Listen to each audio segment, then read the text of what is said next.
the architect of Senator McCain's 2008 presidential campaign, spoke to the group today.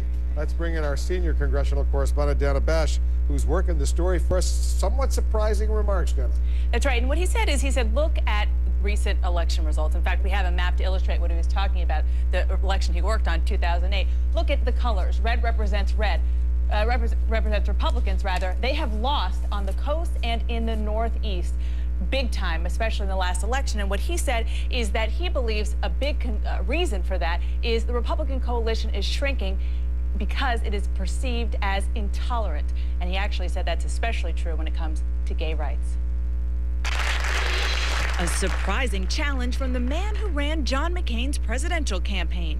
Republicans should drop their opposition to same-sex marriage. It cannot be argued that marriage between people of the same sex is un-American or threatens the rights of others.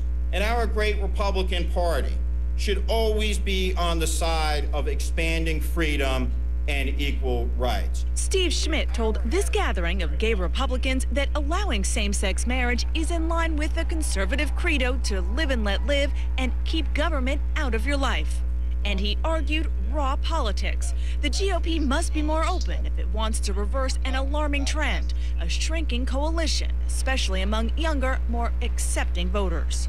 People are turned off in large measure by what they see as intolerance coming out of the party. Schmidt has personal experience, a gay sister, and knows his is a minority view. Even McCain, the candidate he worked for, ran against same-sex marriage. One man and one woman. That's my definition of marriage. GOP operative Steve Schmidt admitted most Republican leaders won't drop their opposition to same-sex marriage anytime soon, but he also thinks, Wolf, that will change as people get to know others close to them in committed relationships who are gay, like he has with his own sister. Yeah, it's interesting. Steve Schmidt, he once worked in the Bush White House, worked for Dick Cheney, went to work for Arnold Schwarzenegger, more recently for John McCain. So now he's back in California. Yeah, all right, thanks very much for that, Dana Bash reporting. Let's talk about this and more with our CNN senior political analyst, Gloria Borger, our CNN political contributor Steve Hayes of the Weekly Standard, and our CNN political analyst Roland Martin. I don't know if it's going to resonate with the base of the Republican Party, Gloria, but what do you think of his message to Republicans? I think his message is that the base of the Republican Party isn't enough, and as Dana pointed out in her piece, he said when people think of you as essentially intolerant, your party shrinks, and right now only 1 out of every 4 voters identify themselves as Republicans. The party can't get much smaller. He wants to broaden the tent here. And you know, he makes the case also that the base of the party. I don't know if Steve can hear me. Can you hear me, Steve?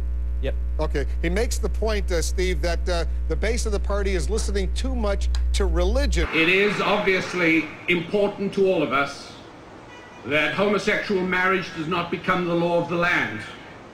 Let me tell you that for every logical argument we can bring to show that it's a very bad idea, the other side, spreading the stain of secular socialism, will bring 3 better arguments that it's a very good idea, and then it's simply our argument against theirs. It turns out that you have to go into rehab if you use the word faggot. So I'm